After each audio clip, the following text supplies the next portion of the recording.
Your yard doesn't have to be a graveyard of dry, lifeless leaves that sit there for months doing nothing. What most people see as waste is actually one of the richest natural resources you already own, just waiting to be unlocked. The real problem isn't the leaves, it's the lack of microbial activity needed to break them down. Once you understand how to activate that hidden life, everything changes. Suddenly what used to take half a year can happen in a matter of weeks. And the best part?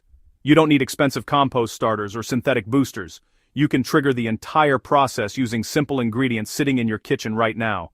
This is where science meets traditional wisdom, and when done right, it produces dark, nutrient-rich compost that transforms your soil completely. Before we go any further, make sure you like this video, share it with fellow gardeners, drop your questions or experiences in the comments, and subscribe to Nature's Flora for more practical, science-backed growing techniques that actually work in real gardens. Leaves are packed with carbon, which is essential for composting, but they lack nitrogen and easily available energy sources that microbes need to thrive. In natural conditions, decomposition is slow because microbial populations build gradually over time. Without enough energy, these organisms simply can't multiply fast enough to break down tough leaf structures, like cellulose and lignin. What you're doing with this method is removing that bottleneck. By feeding microbes directly, you accelerate their growth, which speeds up the entire decomposition process. It's not forcing nature, it's supporting it in the most efficient way possible. The effectiveness of this method comes down to 3 simple ingredients working together. Sugar acts as a rapid energy source, giving microbes the fuel they need to multiply quickly. Molasses adds not just sugar, but also trace minerals that support microbial health and diversity. Yeast introduces a living culture of beneficial organisms that immediately begin breaking down organic material. When combined in warm water, this mixture becomes a microbial catalyst. Within minutes, the yeast activates, feeding on the sugars and multiplying rapidly. This creates a highly active biological solution that jumpstarts decomposition the moment it touches your leaves.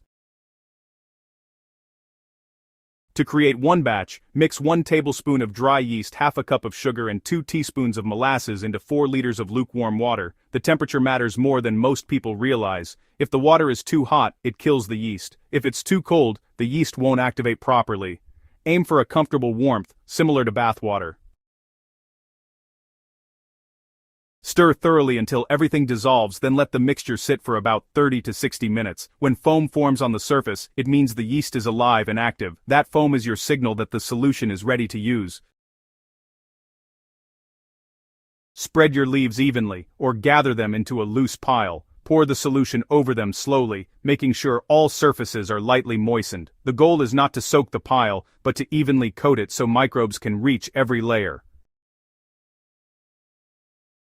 After applying, lightly mix the leaves to help the solution penetrate deeper. Covering the pile with a thin layer of soil introduces additional native microbes and helps retain moisture, which is essential for continuous activity.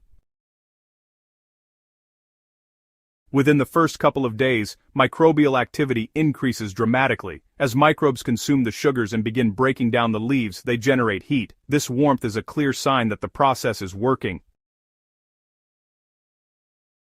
Over the next week, the structure of the leaves begins to collapse. They lose their rigidity, darken in color, and develop an earthy smell. By the second week, the pile starts resembling early-stage compost. By the third week, it transforms into dark, crumbly humus that is rich in nutrients and beneficial organisms.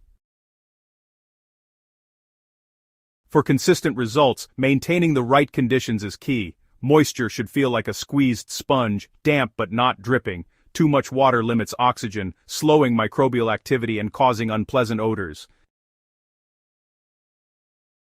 Turning the pile every few days introduces fresh air, which keeps aerobic microbes active. Oxygen is critical because these organisms do most of the efficient decomposition. Without it, the process slows down significantly. Temperature also plays a role. In cooler environments, insulating the pile helps retain heat. In warmer climates, keeping it shaded prevents it from drying out too quickly. Small adjustments like these make a big difference in how fast your compost develops. If your mixture doesn't foam, the yeast may be inactive. Always use fresh yeast and ensure your water temperature is correct. If the compost smells sour, it usually means there's too much moisture and not enough oxygen. Turning the pile and allowing it to dry slightly will fix the issue. If decomposition seems slow, adding a handful of garden soil or finished compost can introduce more microorganisms to boost activity. This method is flexible, but balance is everything. The finished compost isn't just broken down leaves, it's actually a living material, filled with beneficial microbes that improve soil health. It enhances soil structure, increases water retention, and releases nutrients in forms plants can easily absorb. Using this compost regularly leads to stronger root systems, better plant growth, and improved resilience against pests and diseases. It's honestly one of the most effective ways to build fertile soil without relying on synthetic inputs.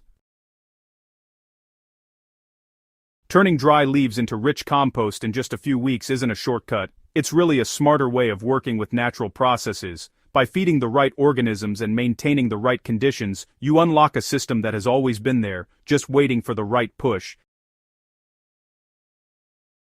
If you found this guide useful, make sure you subscribe to Nature's Flora, share this with other gardeners who want better soil, and leave a comment with your results or questions. Let's keep building healthier soil and stronger gardens together.